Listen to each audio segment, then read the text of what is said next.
आज private satellite, private rocket launch हो रहे हैं। ये गर्व की बात है। आज मैं कह सकता हूं, जब नीति सही होती है, नीयत सही होती है, और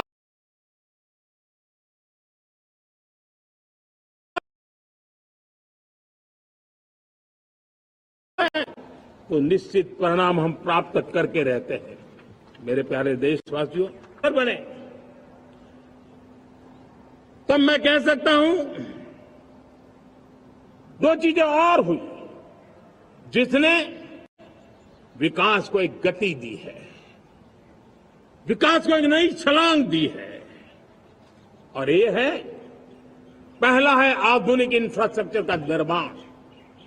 हमने इंफ्रास्ट्रक्चर को आधुनिक बनाने की दिशा में बहुत बड़े कदम उठाए हैं। और दूसरी तरफ सामान्य मानवीय के जीवन में जो बाधाएं हैं, ईज ऑफ लिविंग का हमारा जो सपना है, उस पर भी हमने उतना ही बल दिया है। पिछले एक दशक में अभूतपूर्व इंफ्रास्ट्रक्चर का विकास हुआ है। रेल हो, रोड हो, एयरपोर्ट हो, पोर्ट हो, ब्रॉडबैंड कनेक्टिविटी हो, गांव गांव नए स्कूल बनाने की बात हो, जंगलों में स्कूल बनाने की बात हो, दूर सुदूर इलाकों में अस्पताल बनाने की बात हो, आरोग्य मंदिर बनाने की बात हो, मेडिकल कॉलेजों का काम हो, आयुष्मान आरोग्य मंदिरों का निर्माण चलता हो, 60,000 से ज्यादा अमृत सरोवर बने हो, 2 लाख पंचायतों तक ऑप्टिकल फाइबर नेटवर्क पहुंचा हो, नहरों का एक बहुत बड़ा जाल बिछाया जा रहा हो, 4 करोड़ पक्के घर बनना, गरीबों को एक नया आश्रय मिलना, 3 करोड़ नए घर बनाने के संकल्प के साथ आगे बढ़ने की हमारी कोशिश हो। हमारा पूर्वी भारत, नॉर्थ ईस्ट, उसका इलाका आज इंफ्रास्ट्रक्चर के लिए जाने जाना लगा है।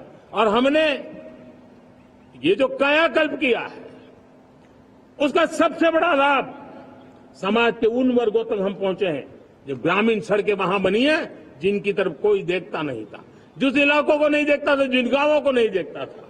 दलित हो, पीड़ित हो, शोषित हो, वंचित हो, पिछड़े हो, आदिवासी हो, जंगल में रहने वाले हो, दूर सुदूर पहाड़ों में रहने वाले हो, सीमावर्ती स्थान पर रहने वाले हो, हमने उनकी आवश्यकता की पूर्ति की है।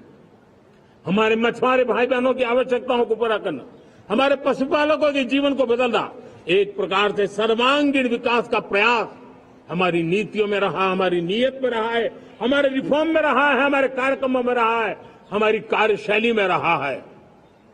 और उस सबसे बड़ा लाभ मेरे युवाओं को होता है। उनको नए नए अवसर मिलते हैं, नए नए क्षेत्र में कदम रखने का उसके लिए संभावनाएं बन जाती है।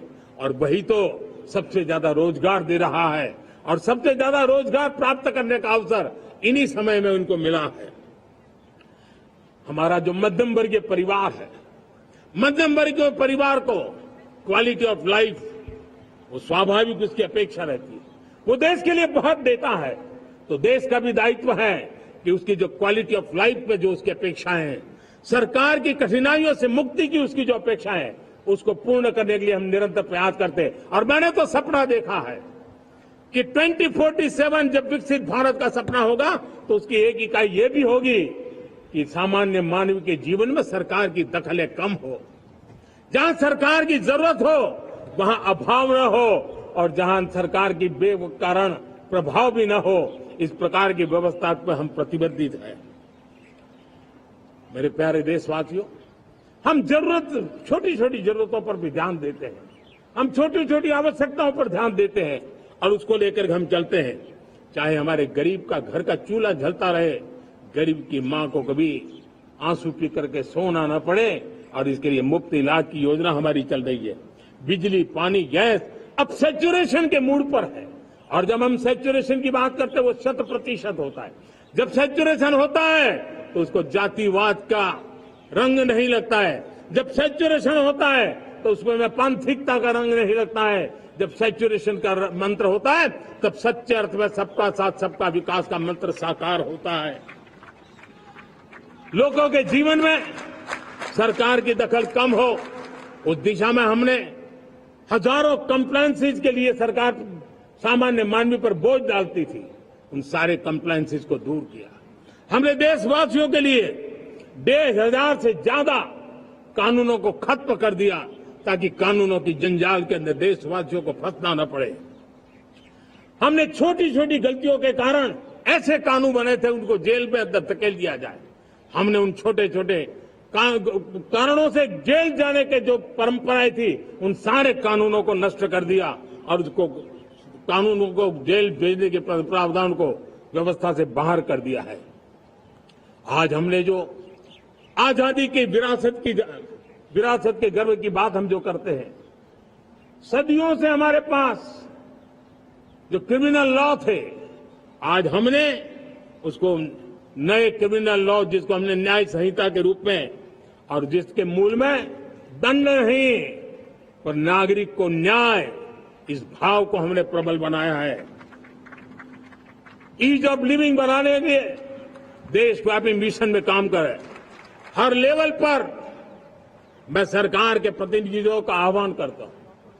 मैं जनप्रतिनिधि, वो किसी भी दल के क्यों न हो, किसी भी राज्य के क्यों न हो, सबसे आग्रह करता हूं कि हमने एक मिशन मोड में ईज ऑफ लिविंग के लिए कदम उठाने चाहिए। मैं हमारे युवाओं को, प्रोफेशनल्स को, सबको मैं कहना चाहता हूं, आप अपने स्थान पर जहां पर आपको छोटी छोटी दिक्कतें होती है, आप उसके सॉल्यूशन को लेकर के सरकार को चिट्ठी लिखते रहिए।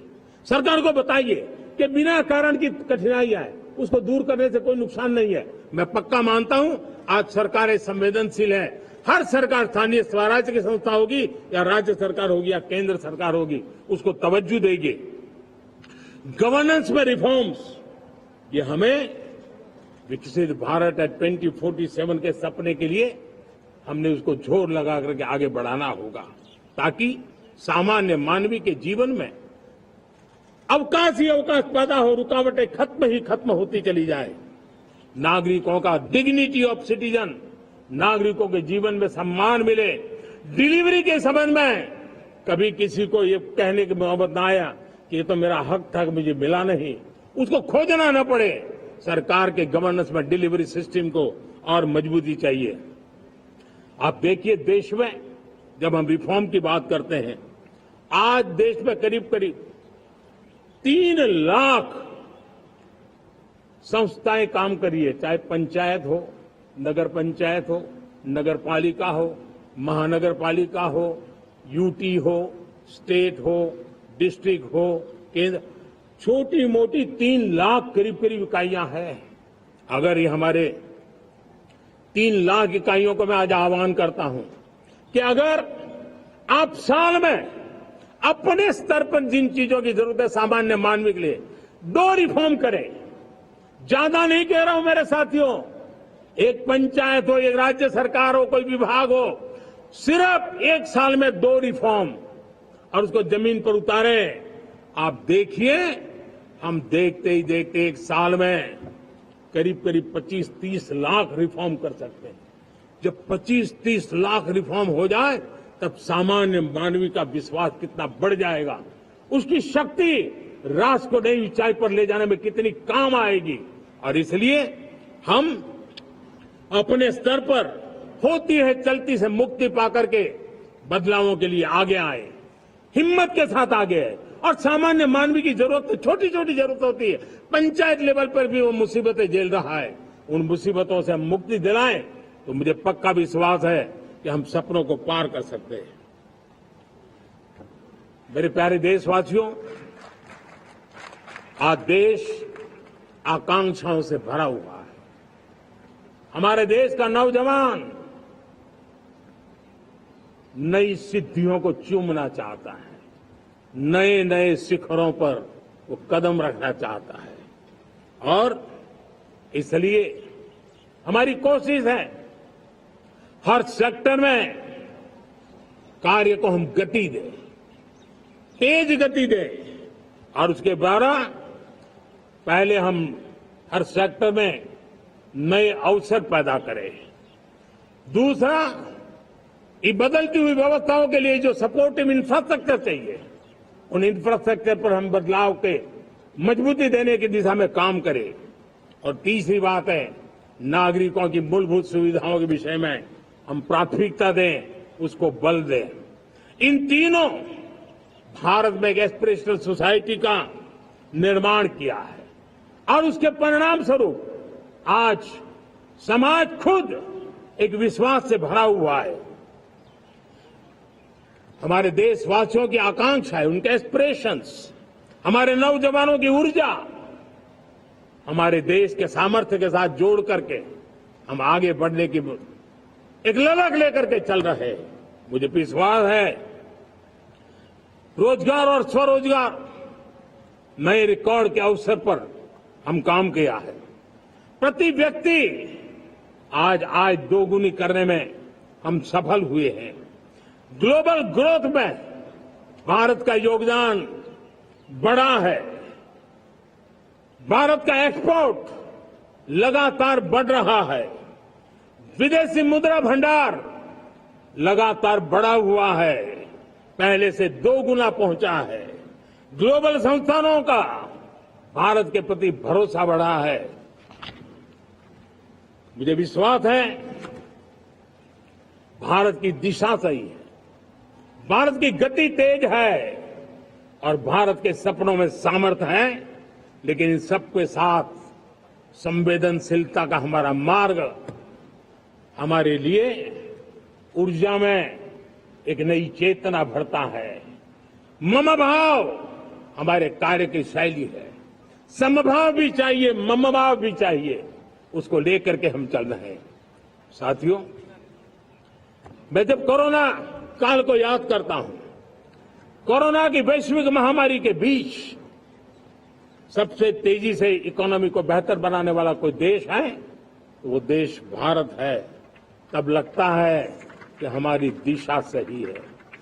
जब जात पात मत पंथ ऊपर उठकर हर घर तिरंगा फहराया जाता है, तब लगता है देश की दिशा सही है।